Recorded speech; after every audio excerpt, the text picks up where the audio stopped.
സ്വന്തമായി ഒരു വീട് എന്നത് എല്ലാവരുടെയും സ്വപ്നമാണ്. അതിന് ആവശ്യമായ സാമ്പത്തിക പിന്തുണയില്ലാത്തവർ സാധാരണ ഹോം ലോൺ എടുക്കാറാണ് പതിവ്. എന്നാൽ പലിശ നിരക്കുകൾ താരതമ്യം ചെയ്ത് മാത്രമേ ഹോം ലോൺ എടുക്കാൻ പാടുള്ളൂ. നിലവിലെ നിരക്കിൽ നിന്ന് കുറച്ചുകൂടി കുറഞ്ഞ നിരക്കിൽ ഭവന വായ്പ ലഭിക്കാൻ ജോയിന്റ് ഹോം ലോണുകൾ സഹായകരമാകും.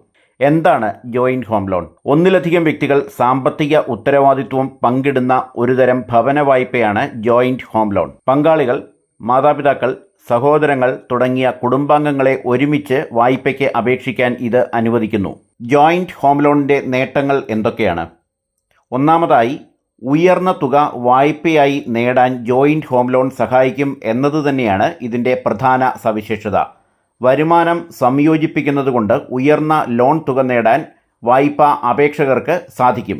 രണ്ടാമതായി, സ്ത്രീകൾക്ക് കുറഞ്ഞ പലിശ നിരക്ക്.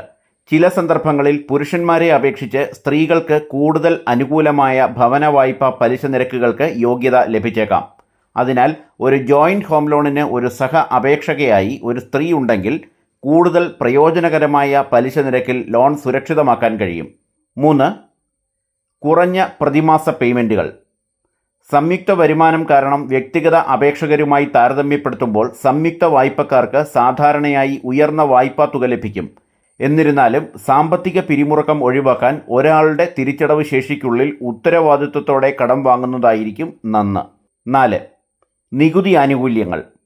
പലിശയിലും പ്രധാന തിരിച്ചടവിലും നികുതി കിഴിവുകൾ ക്ലെയിം ചെയ്യാൻ രണ്ട് പങ്കാളികൾക്കും അർഹതയുണ്ട്.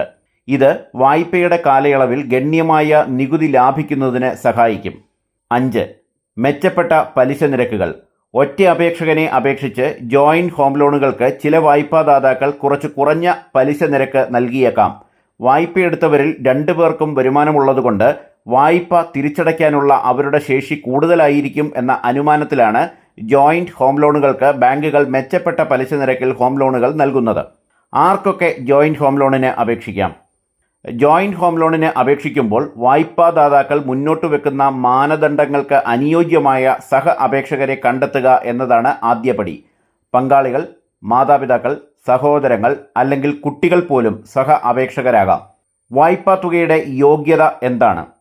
ഒരു ഹോം ലോണിനുള്ള നിങ്ങളുടെ യോഗ്യതയും അനുയോജ്യതയും അംഗീകരിക്കുന്നതിന് മുമ്പ് ബാങ്കുകൾ അല്ലെങ്കിൽ വായ്പ നൽകുന്ന ധനകാര്യ സ്ഥാപനങ്ങൾ പരിഗണിക്കുന്ന കാര്യങ്ങൾ എന്തൊക്കെ എന്ന് നോക്കാം.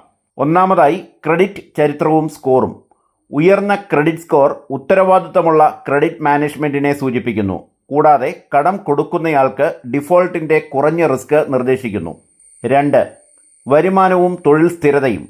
കടം കൊടുക്കുന്നവർക്ക് സ്ഥിരമായ വരുമാനത്തിൻ്റെയും തൊഴിലിൻ്റെയും തെളിവുകൾ ആവശ്യമാണ്.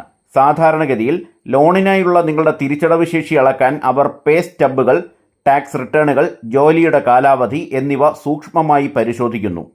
3. ഡെപ്റ്റ് ടു ഇൻകം റേഷ്യോ അഥവാ DTI.